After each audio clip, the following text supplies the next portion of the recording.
Sino to?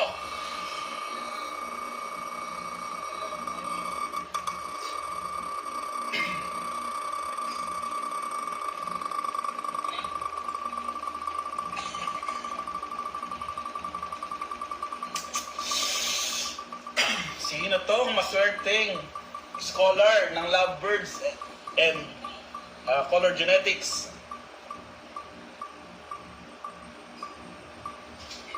Sino to?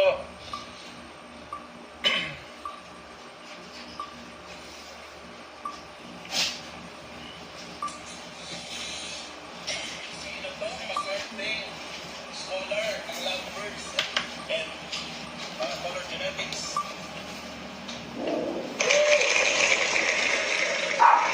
Orlen Oblinal. Check muna natin kung follower siya, no? Ayun. Congratulations mga kaibon. Nakaka-excite pala. Congratulations muna kay Orlen Oblinal. First time ako nakapanood ng raffle draw ng mga ganito. At talaga palang may excite ka. Nalaman to.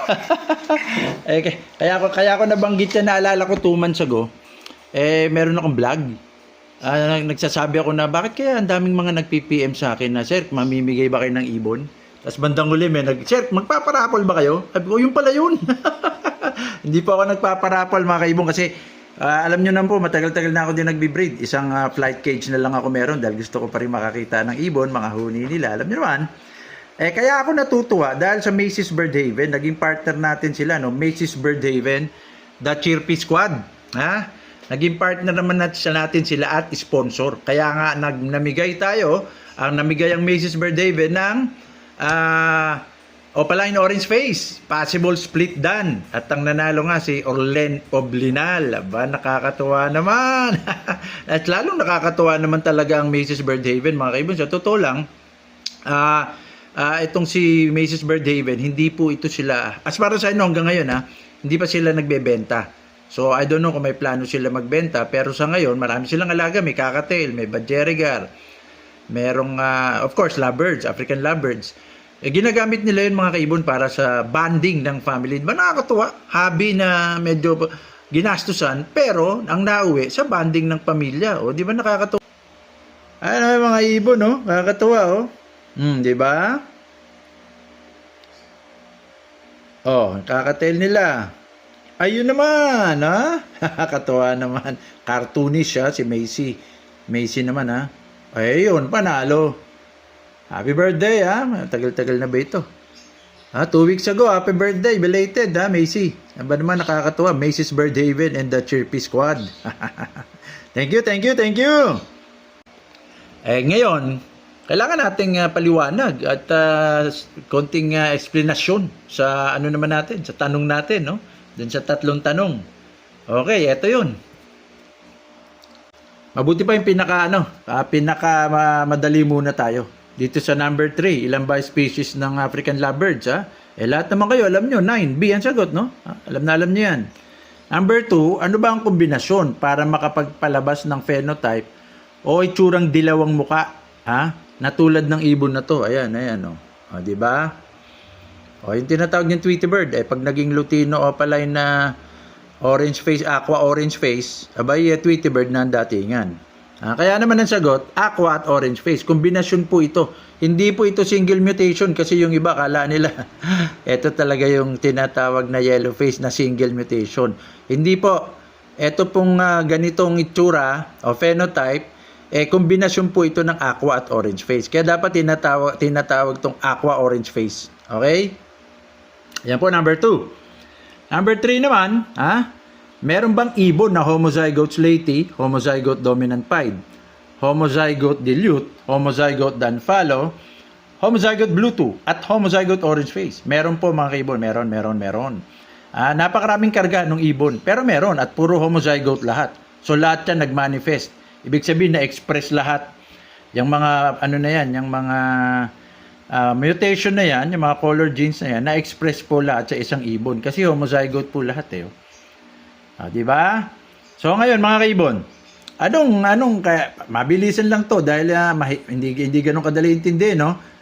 Makakapagpalabas ka naman kung may parisan kang, lagay na lang natin sa green, parisan mo green. O gawin mo ng slaty green dominant pied, back to back. Okay ha? Back to back na slaty green dominant pied. O. So may back to back ka na, slaty green dominant pied. Ha? So green yun. Kailangan yung back to back mo na yun, back to back din ng pagiging split dilute. Split dan follow, split blue 2 at split orange face. So magkabilang magulang, parehong split sa dilute, parehong split sa dan follow, split sa blue 2 at orange face. Para makapagpalabas ng anak na homozygote lahat. Homozygote slaty, homozygote dominant pied, homozygote dilute, homozygote dan follow, blue 2 at homozygote orange face. So meaning lalabas mo ito, blue na. Ewan ko kung meron pang tawag dito, meron pang magiging effect ng orange face kasi blue 2 na eh. Visual blue na. So hindi natin makikita kung may effect pa bang orange face. Pero magkakaroon po ang dan follow, magiging visual blue dan follow, na visual blue 2 dan follow, at madidilute niya ng konti. Pero baka papatong din yung pagiging homozygote slaty niya, medyo magda-dark ng konti, makokontra din ng konti yung pagka-dilute, pero madidilute pa rin po iyan. At ewan ko kung mapapansin pa ng mabilisan o kailangan titigan, magpa-pied po iyan. Kaya lang dilute na nga, follow pa, baka halos hindi makita yung pagka-dominant pied niya. Pero lalabas po dapat. So meron pong ibon na ganito mga kaibon, no? Yung mga homozygote na yan, okay? Pero hindi nga po ganun kalaki ang tsansa. Lalo na ang daming karga ng ibon. Anyway, actually baka nga medyo maganda-ganda pa ang tsansa dahil sa dami ng mga soup of the day na halos, di ba? Tayo namang mga breeder, tuwang-tuwang magkasakasa ng napakaraming karga.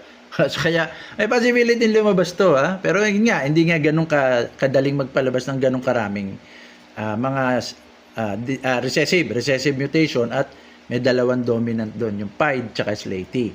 Okay? O ngayon, actually, may isa pa akong purpose mga kaibon kung bakit ang number 1 na tanong ay puro homozygote nilagay ko. Iba't ibang color mutation homozygote. Para po matanim sa isip nyo mga kaibon na hindi lang sa aqua ginagamit ang homozygote. Actually, ang homozygote mga kaibon, kahit anong mutation, hindi lang color mutation. Maaaring may mutation sa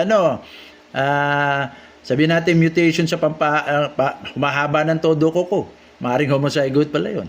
Ibig sabihin, lalong hindi lang sa aqua pwedeng gamitin. Kaya lang nagagamit sa aqua kasi nga, dahil may aqua B1, aqua B2. So, paano mo masasabing aqua siya? Kailangan homozygote. Walang kumargang B1 o walang kumargang B2. Kasi, di ba, paulit-ulit ako, kung nanonood talaga kayo ng vlog, ang homozygote, sa magkapares na chromosome, kaya nga squid ball method, magkapares na chromosome ng ibon, parehong aqua ang nakakarga. Magkatapat, parehong aqua. Kaya homozygote aqua. In fact, meron din of course homozygote lutino, homozygote blue. Sa totoong buhay, no? Ang albino po, mga kaibon, yung albino na African lovebirds, kombinasyon po yun ng homozygote lutino at homozygote blue. Ayan, it's either blue 1 or blue 2. Yung kombinasyon po yun. Ang tawag po dapat is homozygote lutino, homozygote blue 1 or homozygote blue 2 para makapag-produce ka ng albino. Pag ginagamit nyo madalas na yung homozygote, madali nyo nang maintindihan na dalawa pala karga ng ibon. Kasi sa recessive, mas madaling mag-register Kasi di ba ang recessive, alam nyo, sinasabi nyo, split. Alam nyo, split, isa karga. Pero may tawag ba kayo pag dalawa karga? Hindi nyo ba naobserbahan yun? Meron lang kayong tawag sa mga recessive na split, isa karga. Split nga, split ang tinatawag natin. Pero, kung naobserbahan nyo ng maayos, wala kayong tawag sa dalawang karga na, kunwari, sir, hindi lang pala split tong lutino ko. Dalawa pala kumargang lutino. Di ba wala kayong tawag doon? Homozygote po yun.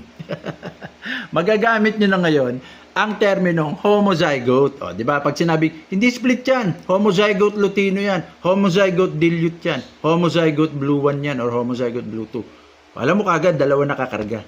At pagka recessive, dalawang kumarga or homozygote, nagbi-visual ka agad. Ayun, huli na, huli. Yan po mga kaibon, maraming salamat, nakakatawa.